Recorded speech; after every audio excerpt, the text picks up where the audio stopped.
bem, pessoal? Depois da manhã de hoje, uma manhã linda, maravilhosa, decisões importantes na vida da igreja, que eu vou falar sobre isso mais tarde.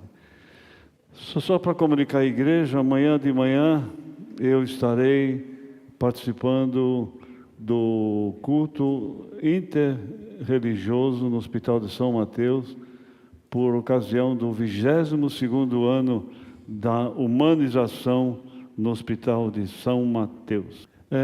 Essas figuras que estão aí, elas representam o que para você? Qual é o adjetivo que você daria para esses dois rapazes, para essa menina, para essa figura? Qual é o adjetivo? Alegria? O quê? Não é de felicidade? O que mais? É isso. E essa figura aqui? Quantos já estiveram desse jeito? Opa, não foi? Não foi. Não foi. Não foi.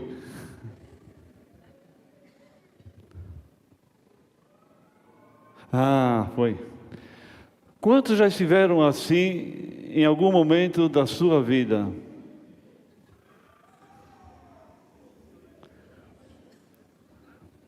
Muita coisa para fazer e você meio desanimado, sem força. O que eu quero falar nessa noite para vocês é sobre um tema: encontrando ânimo quando tudo parece sem sentido. Encontrando ânimo.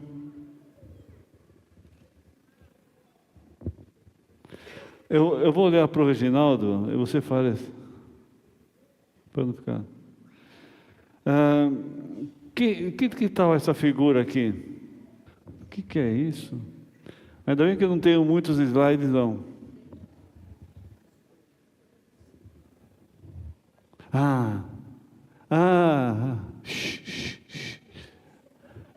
Quantos já estiveram assim? Hoje de manhã, nós não estivemos assim? Levanta a mão.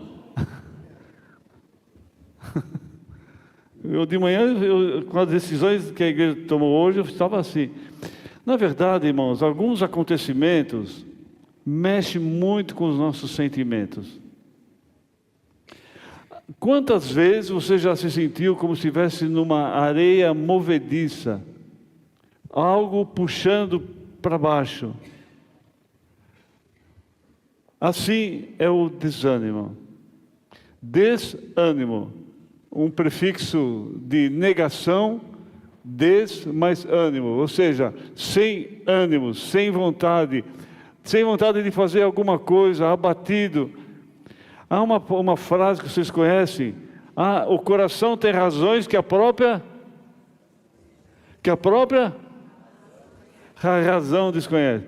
O que leva alguém a ficar desanimado e achar que tudo perdeu sentido? O que leva? Bom, um estudante, quando você faz uma prova, quando estava fazendo contabilidade, antes de fazer economia, eu fiz uma prova de geografia econômica.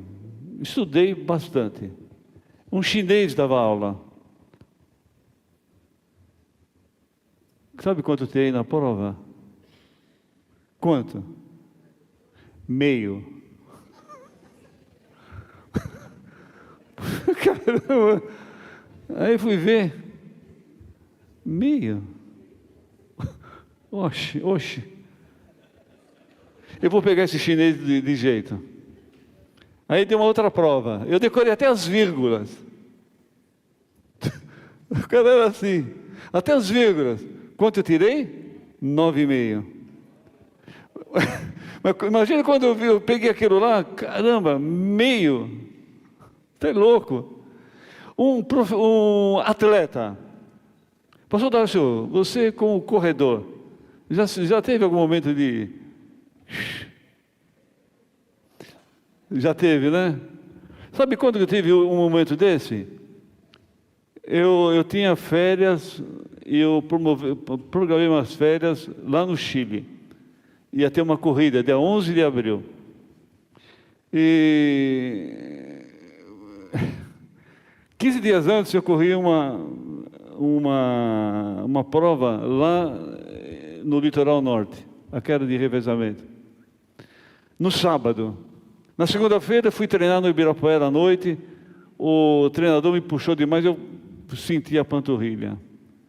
Como você acha que eu me senti há 2 semanas antes de viajar para uma corrida lá no Chile? Não gosto nem de pensar. Fui no meu médico, ele fez umas aplicações na panturrilha e eu consegui correr. Um profissional. Bom, antes disso, você já viu esses atletas, o jogador de futebol, que está no auge da sua carreira e machuca os ligamentos do joelho, só o ano que vem? Como um camarada desse se sente? Bom, pior é aquele que joga na várzea, que ninguém sustenta, e que faz isso e vai ter que ficar em casa, e ele não vai poder trabalhar e ninguém vai pagar para ele. Esse é o pior ainda. Um profissional que está pronto para trabalhar, mas está sem emprego. Você, quando recebe uma notícia de que está doente, e você não sabe ainda a extensão da sua enfermidade. Um homem, o marido ou a esposa, que está naquele processo de fase difícil de separação conjugal. E ele ama muito a esposa, ou vice-versa. Ou a morte de alguém muito querido.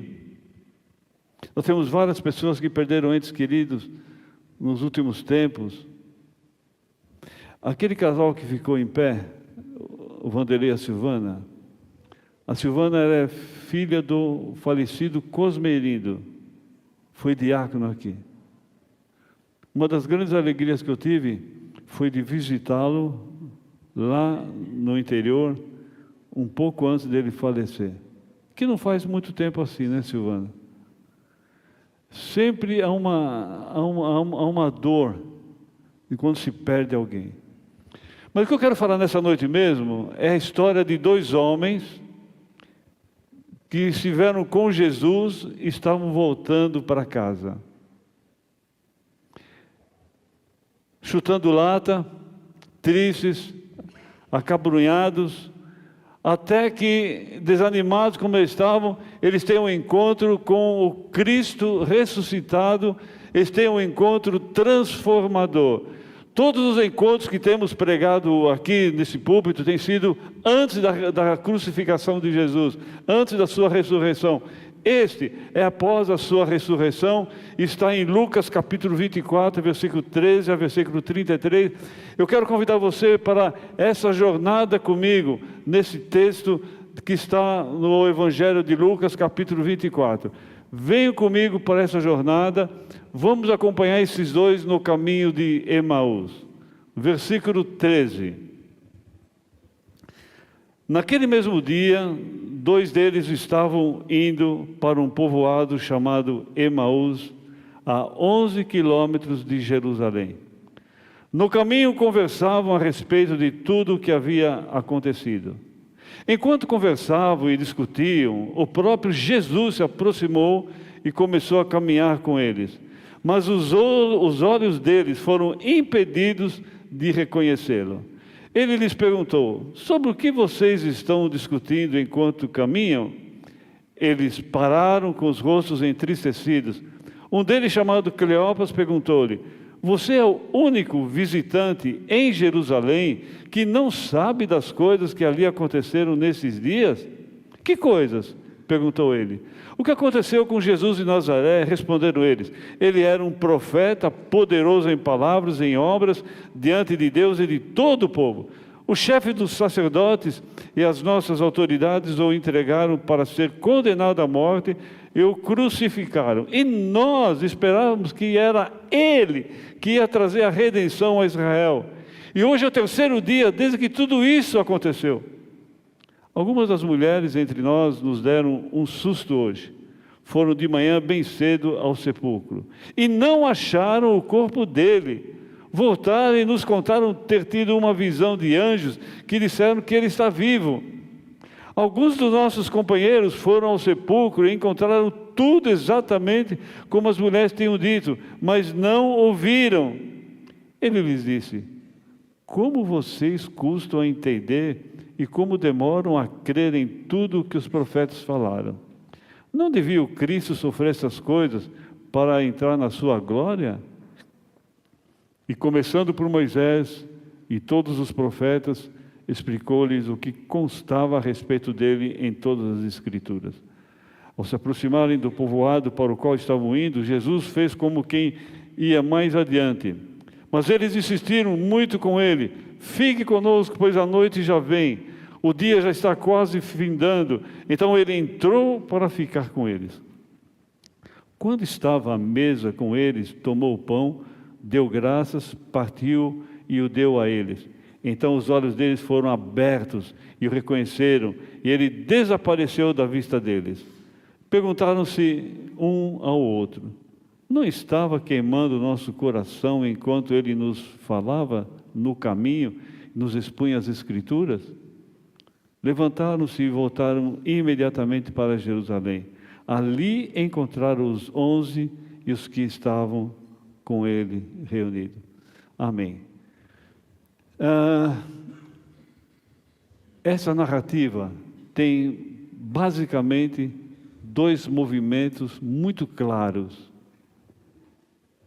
O primeiro movimento é o problema de estar... Manda para cá. Isso. Antes do impacto da ressurreição. Dois homens vivendo, dois homens andando antes do impacto da ressurreição de Cristo. Obviamente que Jesus já tinha ressuscitado, mas eles não estavam vivendo esse impacto ainda. Porque o que aconteceu com aqueles homens? Qual era o problema deles? Quais eram os equívocos que aqueles homens estavam incorrendo? Por que estavam daquele jeito? Bom, os equívocos deles, os problemas deles, são os problemas de hoje em dia também. Primeiro problema daqueles homens, eles disseram que Jesus era um poderoso profeta em palavras e ações. Bom, o profeta era chamado por Deus, mas não era Deus. O profeta era um homem de Deus, mas não era Deus. O profeta tinha uma mensagem de Deus, mas não era Deus.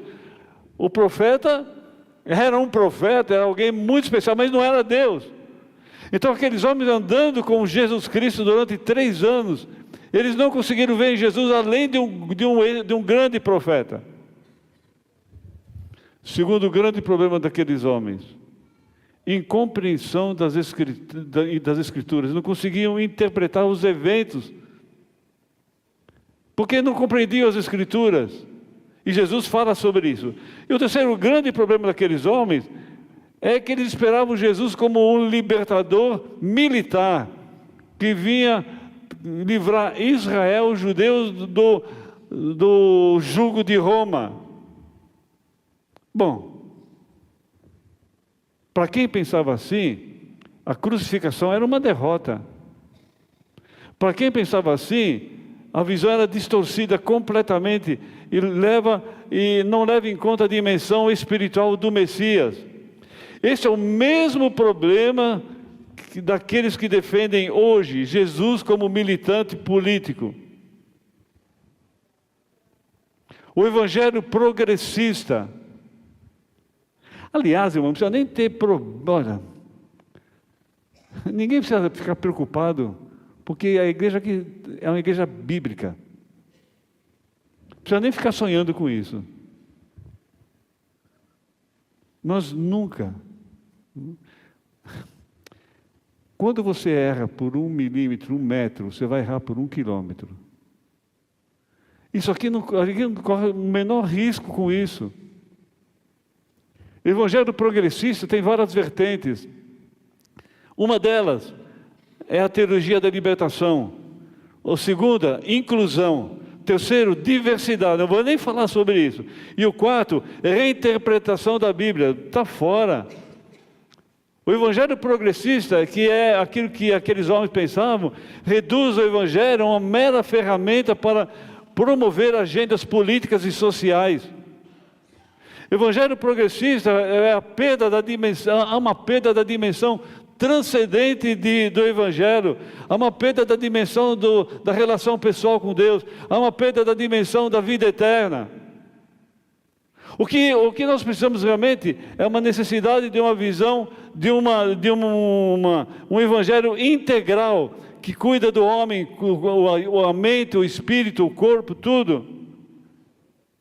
Aqueles homens tinham uma visão limitada da ressurreição. Para eles a ressurreição era muito abstrato, muito difícil de compreender, e a morte de Jesus parecia o fim para aqueles homens. O problema deles também é que eles não creram na palavra das mulheres. Olha, eu acho importante os homens, quando a mulher fala alguma coisa, acredita nelas. Homem, vira para sua esposa. Eu acredito em você. A esposa fala para o marido. Olha para o marido. Dá uma olhadinha para o marido.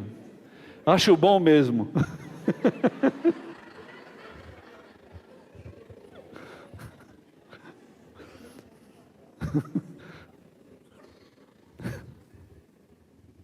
Porque depois ela disse, eu não te falei? E o grande problema daqueles homens também é que eles deixaram a comunidade dos discípulos.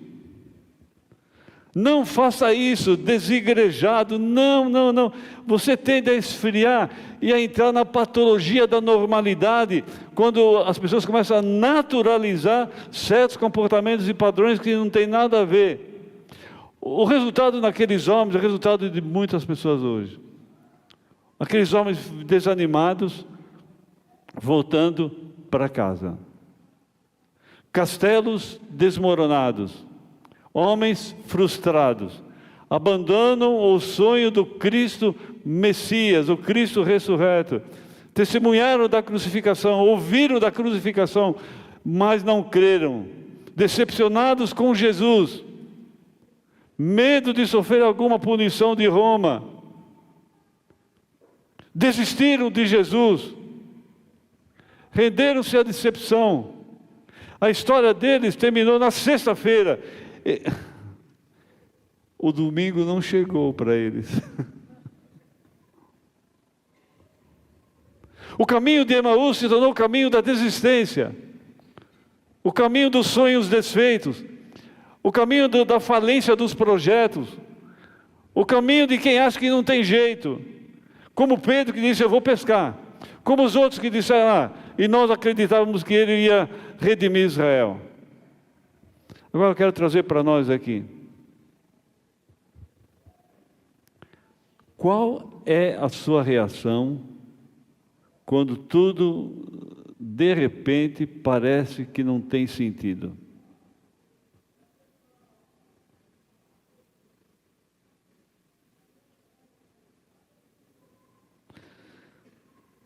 Deixa eu falar. Certa vez, aconteceram alguns problemas comigo e 3 colegas disseram, Ramires, deixa a igreja, dá um tempo.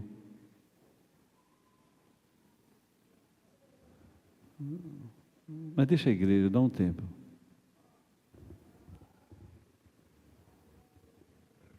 Eu disse para eles, eu estou triste, mas eu não estou desmotivado.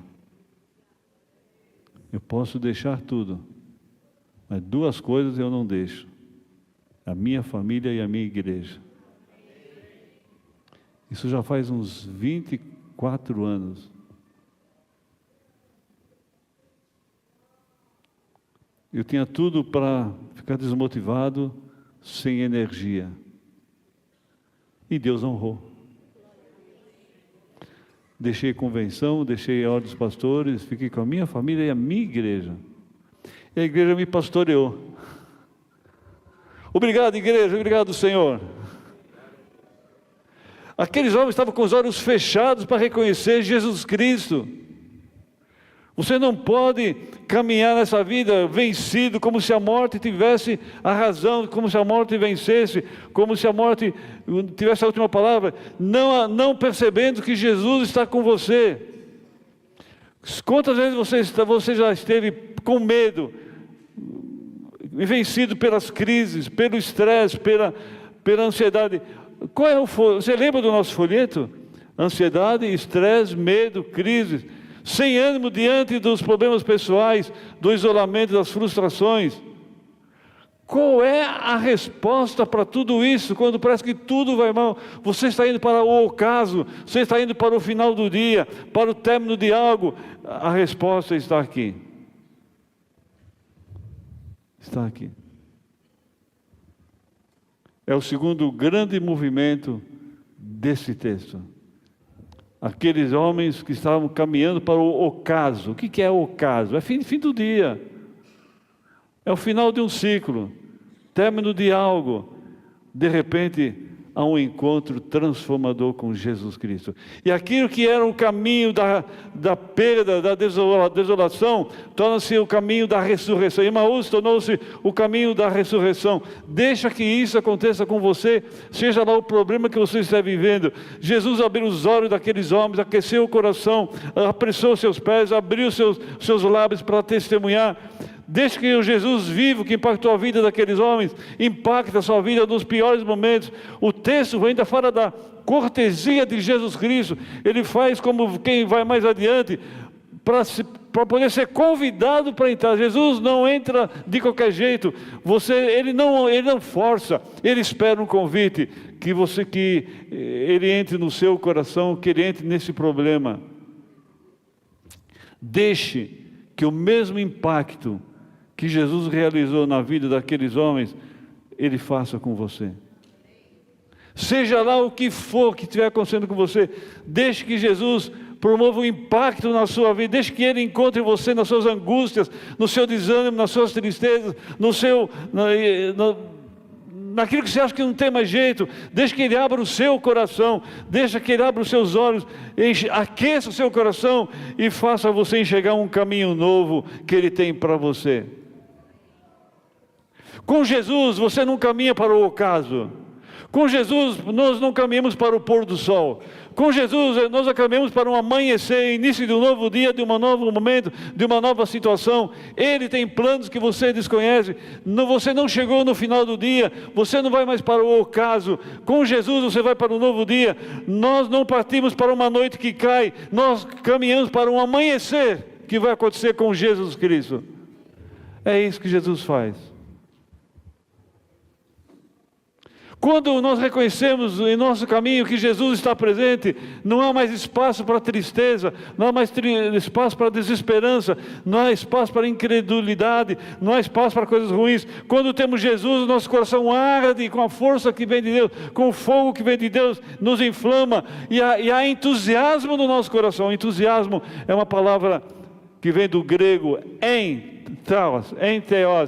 Em quer dizer dentro, theos, Deus, alguém possuído por Deus, Deus está dentro de você. Então agora é sentimento de alegria, de felicidade, independentemente do que esteja acontecendo.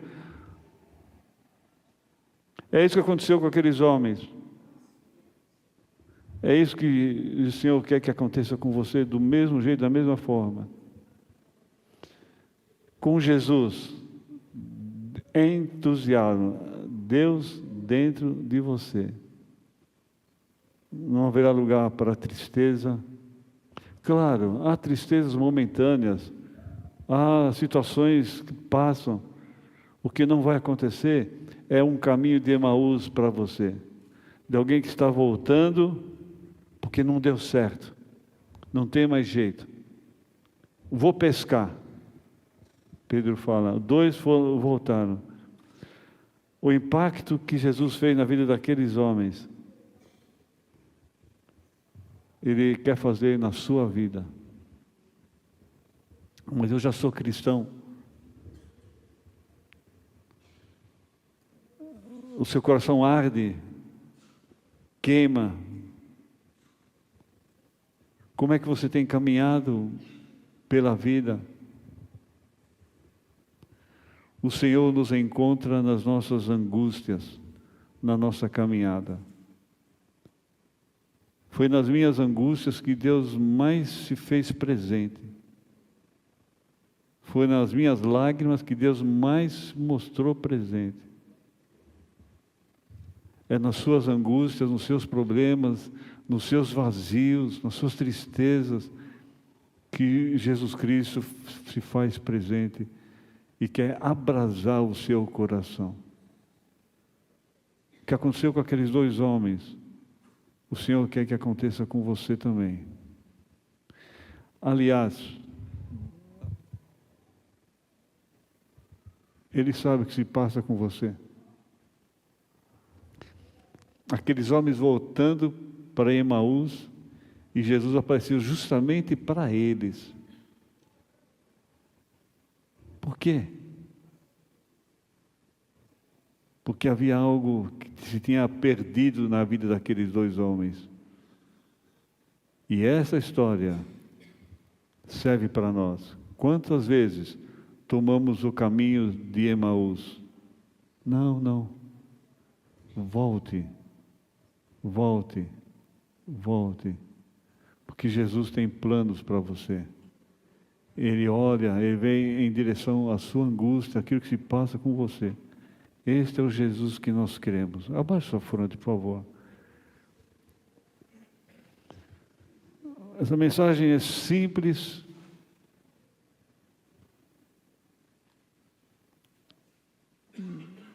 Uma narrativa que não tem nada de simples. Dois homens que abandonaram os outros discípulos, que estão voltando para casa, porque tudo deu errado. Jesus morreu. A ressurreição, as mulheres ouviam, as mulheres relataram, mas cadê Jesus? Quantas vezes você já se perguntou, onde está Deus? Ele está do seu lado.